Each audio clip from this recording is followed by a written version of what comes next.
Les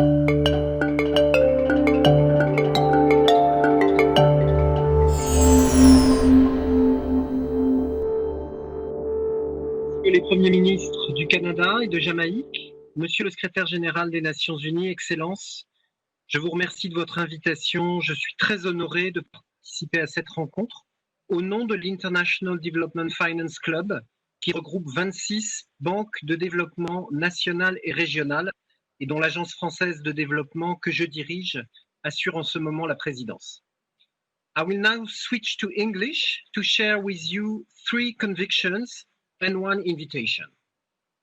First, as the pandemic rages, governments need efficient and agile financial instruments directly following their guidance to concretely reconcile health urgency, its socio-economic consequences, and the underlying environmental crisis.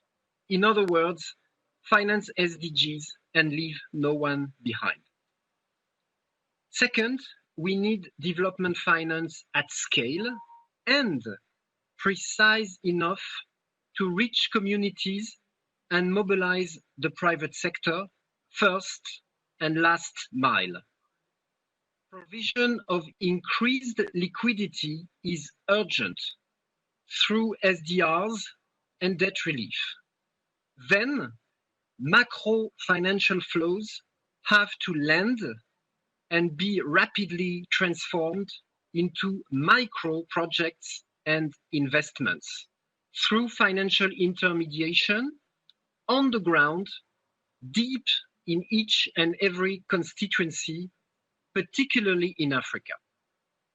Third, we must create new, innovative, and comprehensive international coalitions, instilling hope, building momentum, and strongly supporting multilateralism. True safety and sustainability suppose enhanced forms of cooperation embodying SDG 17.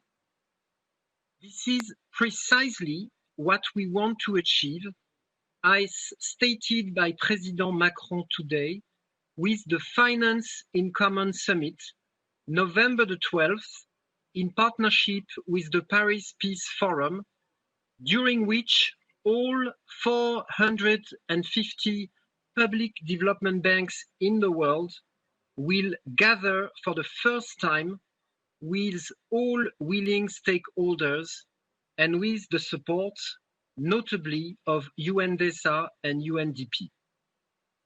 Your public development banks already represent 10% of total annual global investments. They are playing their counter-cyclical role right now. They want to do more.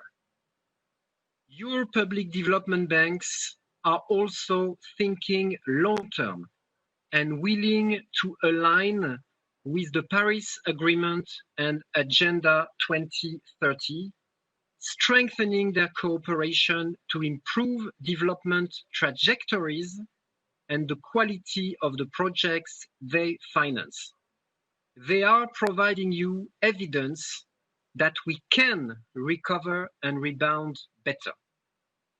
Your public development banks, multilateral, international, regional, national, subnational, can act as modest, concrete, and effective brokers, platforms, to help bring together all the parties mentioned in the Addis Ababa Action Agenda, namely the private sector, the financial ecosystem, and civil society. The World Federation of DFIs, colleagues from multilateral development banks, VIDFC, and the regional associations of public banks, we all stand at your entire disposal, Excellencies, and that of the co-chairs of our working groups. We would be honored to contribute by November to the process you are installing today to forge an ambitious and global response to the COVID-19 development challenges ahead of us. Merci pour votre attention.